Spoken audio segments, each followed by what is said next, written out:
Hey Jim, I'm actually getting pretty close to doing a fuser run myself. I just saw your message. In fact, probably by the time you see this video, it's going to be long over with. But this is kind of how I got it set up with my system. And as you can see, I'm at about 90 milliliters right now. This is an older syringe, so like I said, I have to kind of help this one along a little bit. But when it does stall, it doesn't stall in any fashion where it causes any damage to the PEM cell. But what it does do is it just kind of sits here and builds up pressure within the syringe until it gets high enough where it'll actually just kind of expand 10 milliliters all at once. So it'll kind of have a choppy sort of way of expanding if you don't help it. In fact, this is probably about ready for a small little help right now. Okay, so there you go. That pretty much just did it on its own just by me barely touching it. And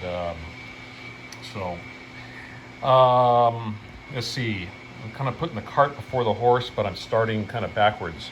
So what I normally do when I first set up the PEM cell is I will let this thing generate just enough gas to fill up the front end of the syringe, the volume within this tube, because this tube is going to be just regular air. So I wait till it gets to about 5 milliliters, and then what I will do is I will pinch it off right here, right at the front.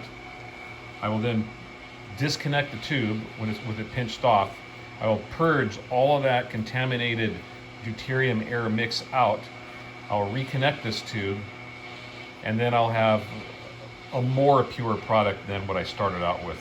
And then I will let the whole tube continue with its fill. So anyway, so once it's all done, what I end up doing, I'm not quite sure how you're going to do the valving, or not the valving, but how you said you're going to hook this up in kind of a permanent basis. I would like to see how that's done, because my system's kind of crude, but it does tend to work. So I just use some regular forceps, and what I do is I will just pinch it off right here, and then I will bring it over to the inlet port on the fuser. So I'm going to walk over here, excuse the mess, and I got the pump running, so it's going to be a little noisy over here. Anyway, the tube connects right here, and before I disconnect the forceps, I will open up the valves so I can purge this entire system of whatever gas or non-deuterium is within the system. I'll get a quick jump in the vacuum gauge.